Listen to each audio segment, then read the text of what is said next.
Hello there, year twos. Are you ready to read the Queen?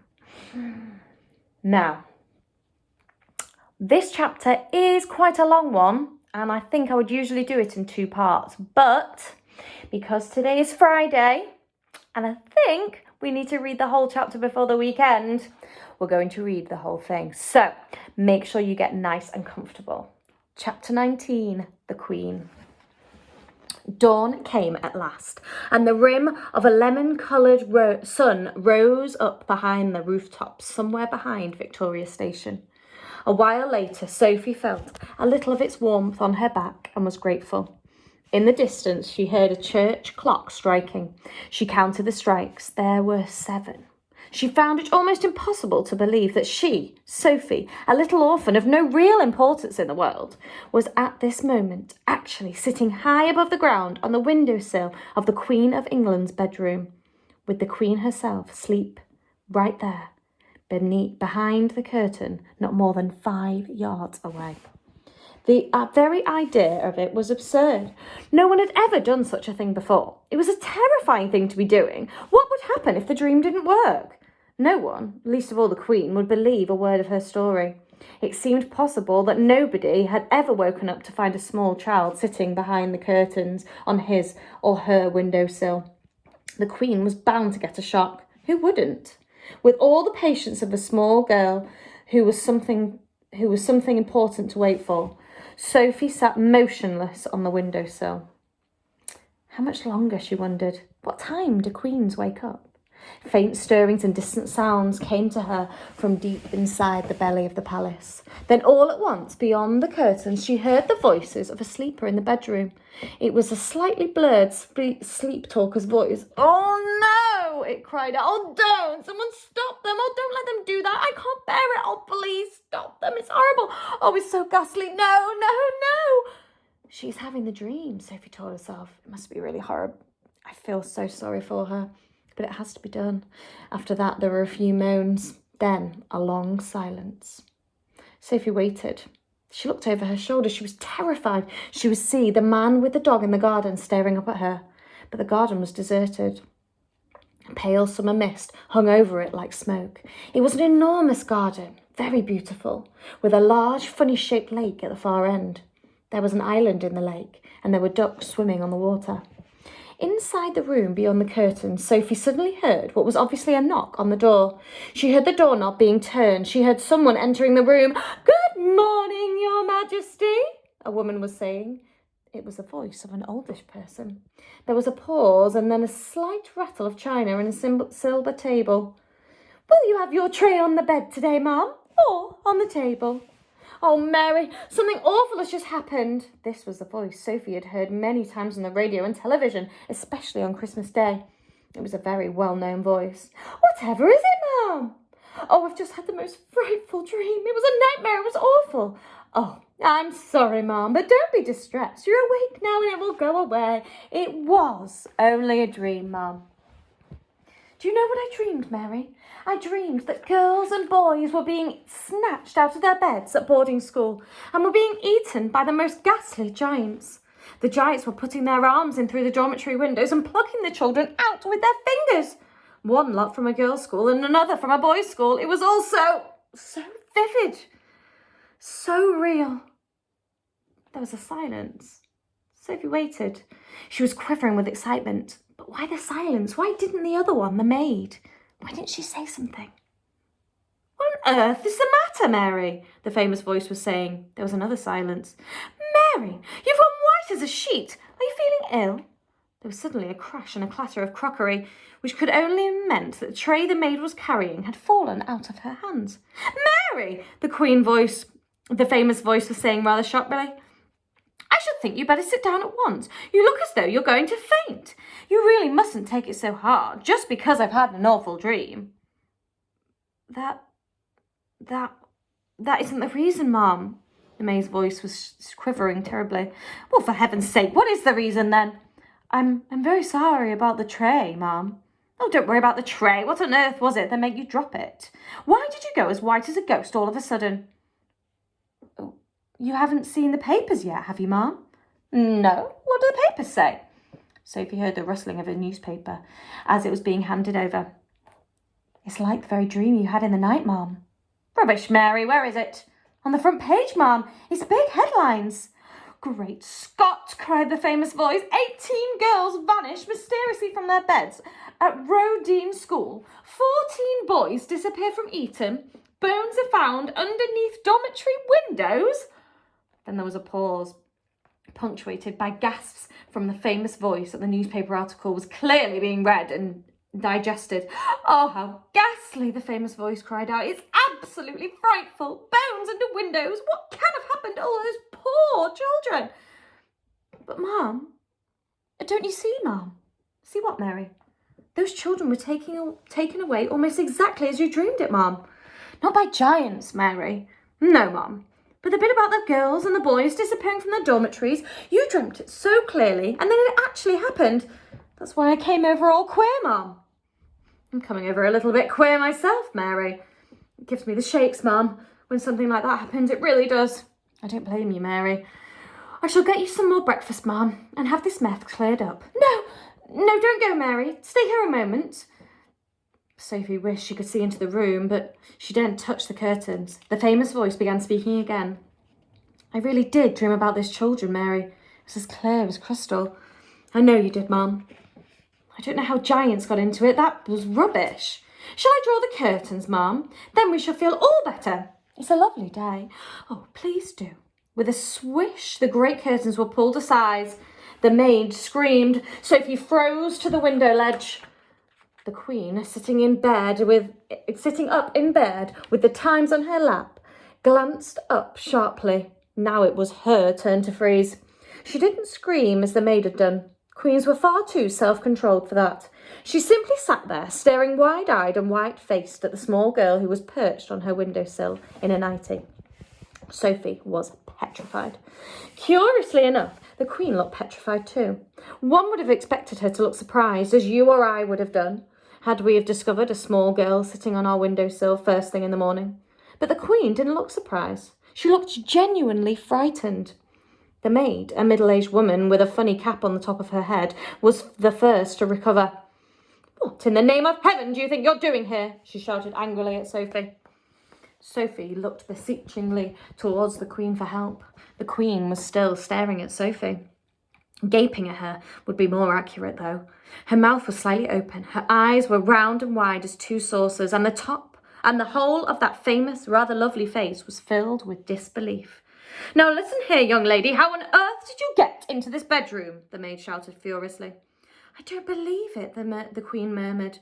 I simply don't believe it. I'll take her out, Mum, at once, the maid was saying. No, Mary, don't do that. The Queen spoke so sharply that the maid was quite taken aback. She turned and stared at the Queen. What on earth had come over her? It looked as though she were in a state of shock. Are you all right, Mum? The maid was saying. When the Queen spoke again, it was in a strange, strangled sort of whisper. Tell me, Mary, she said. Tell me quite truthfully, is there really a little girl sitting on my windowsill, or am I still dreaming? She's sitting there all right, Mum, as clear as daylight, but heaven only knows how she got there. Your Majesty is certainly not dreaming this time. But that's exactly what I did dream, the maid cried out. I dreamed that as well. I dreamed that there would be a little girl sitting on my windowsill in her nightie, and she would talk to me. The maid, with her hand clasped around her starched white bosom, was staring at her mistress with a look of absolute disbelief on her face. The situation was getting beyond her. She was lost. She had not been trained to cope with this kind of madness. Are you real? The Queen said to Sophie. Yes, Your Majesty, Sophie murmured. What is your name? Sophie, Your Majesty. And how did you get onto my windowsill? No, don't answer that. Hang on a moment. I dreamed that part of it too. I dreamed that a giant put you there. He did, Your Majesty, Sophie said. The maid gave a bawl of anguish and clasped her hands over her face. Control yourself, Mary, the Queen said sharply. Then to Sophie she said, You're not serious about the giant, are you? Oh, yes, Your Majesty. He's out there in the garden right now. Is he indeed? The Queen said. The sheer absurdity of it all was helping her to regain her composure. So he's in the garden, is he? She said, smiling a little. He's a good giant, Your Majesty, Sophie said. You need not be frightened of him. I'm delighted to hear it, the Queen said, still smiling. He's my best friend, Your Majesty. How nice, the Queen said. He's a lovely giant, Your Majesty. I'm quite sure he is, the Queen said. But why have you and this giant come to see me? I think you dreamed this part of it too, Your Majesty, Sophie said calmly. That pulled the Queen up short. It took the smile right off her face. She certainly did dream that part of it. She was remembering how, at the end of her dream, that it had said that a little girl and a big friendly giant would come and show her how to find the 9 horrible man-eating giants. But be careful, the Queen told herself. Keep very calm, because this is surely not very far from the place where madness begins. You did dream that bit, didn't you, Your Majesty? Sophie said. The maid was quite out of it now. She just stood there, goggling. Yes, the Queen murmured. Yes, now you come to mention it, I did. But how do you know what I dreamed? Oh, that's a long story, Your Majesty, Sophie said. Would you like me to call the big friendly giant? The Queen looked at the child. The child looked straight back at the Queen, her face open and quite serious. The Queen simply didn't know what to make of it. Was someone pulling her leg, she wondered? Shall I call him for you? Sophie went on. You'll like him very much. The Queen took in a sharp breath. She was glad no one except her faithful old Mary was here to see what was going on. Very well, she said. You may call your giant. No, wait a moment. Mary, pull yourself together and give me my dressing gown and slippers. The maid did as she was told. The Queen got out of bed and put on a pale pink dressing gown and slippers. You may call him now, the Queen said. Sophie turned her head towards the garden and called out, BFG! Her Majesty the Queen would like to see you. The Queen crossed over to the window and stood beside Sophie. Come down off that ledge, she said. You're going to fall backwards at any moment. Sophie jumped down into the room and stood beside the Queen at the open window. Mary, the maid, stood beside them. Her hands were now planted firmly on her hips, and there was a look on her face which seemed to say, I want no part of this fiasco. I don't see any giant, the Queen said. Please wait, Sophie said. Shall I take her away now, ma'am? The Queen said. Take her downstairs and give her some breakfast, the Queen said. But just then there was a rustle in the bushes beside the lake. Then out he came, 24 feet tall, wearing his black cloak with the grace of a nobleman, still carrying his long trumpet in one hand. He strode magnificently across the palace lawn towards the window. The maid screamed, the Queen gasped, and Sophie waved. The BFG took his time. He was very dignified in his approach. When he was close to the window, where the 3 of them were standing, he stopped and made a slow, graceful bow. His head, after he had straightened it up again, was almost exactly level with the watchers at the window. Your Majesty, he said, I is your humbug servant. He bowed again. Considering she was meeting a giant for the first time in her life, the Queen remained astonishingly self-composed. We are very pleased to meet you, she said. Down below, a gardener was coming across the lawn with a wheelbarrow. He caught sight of the BFG's legs over to his left. His gaze travelled slowly upwards along the entire height of the enormous body. He gripped the handles of the wheelbarrow. He swayed, he tottered, and he keeled over on the grass with a dead faint. Nobody noticed him.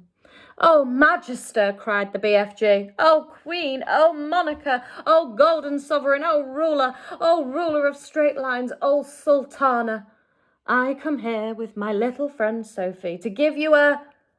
The BFG hesitated, searching for a word. To give me what? The BFG said. Assistance, the BFG said, beaming. The Queen looked puzzled. He sometimes speaks a bit funny, Your Majesty, Sophie said. He never went to school. Then we must send him to school, the Queen said. We have some very good schools in this country. I has great secrets to tell, Your Majesty, the BFG said. I should be delighted to hear them, the Queen said, but not in my dressing gown. Shall you wish to get dressed, ma'am? The maid said. Have either of you had breakfast? The Queen said. Oh, could we? Sophie cried. Oh, please, I haven't eaten a thing since yesterday. I was about to have mine, the Queen said, but Mary dropped it. The Queen gulped. I imagine we have more food in the palace, the Queen said, speaking to the BFG. Perhaps you and your little friend would care to join me. Oh, will it be repultant snozcumpers, Magistar? The BFG asked. Will it be what? The Queen said. Stinky snozcumpers, the BFG said. What is he talking about? The Queen said. It sounds like a rude word to me.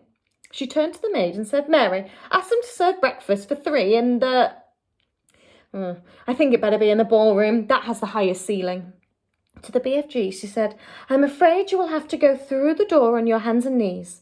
I shall send someone to show you the way. The BFG reached up and lifted Sophie out of the window. You and I is leaving Her Magistar alone to get dressed, she said. No, leave the little girl here with me, the Queen said. We'll have to find something for her to put on. She can't have breakfast in her nightie. The BFG turned to Sophie. Can we have sausages, Your Majesty, Sophie said, and bacon and fried eggs? I think that could be managed, the Queen answered, smiling. Just you wait until you taste it, Sophie said to the BFG. No more snozcumbers from now on. And that is the end of chapter 19. And you know, children, we're not actually that far from the end. Have a look. These are all the pages that we've read, and these are the pages that are left. So chapter 20 is The Royal Breakfast. How exciting. Okay. Have a fantastic weekend, and I will see you next time for another story. Goodbye.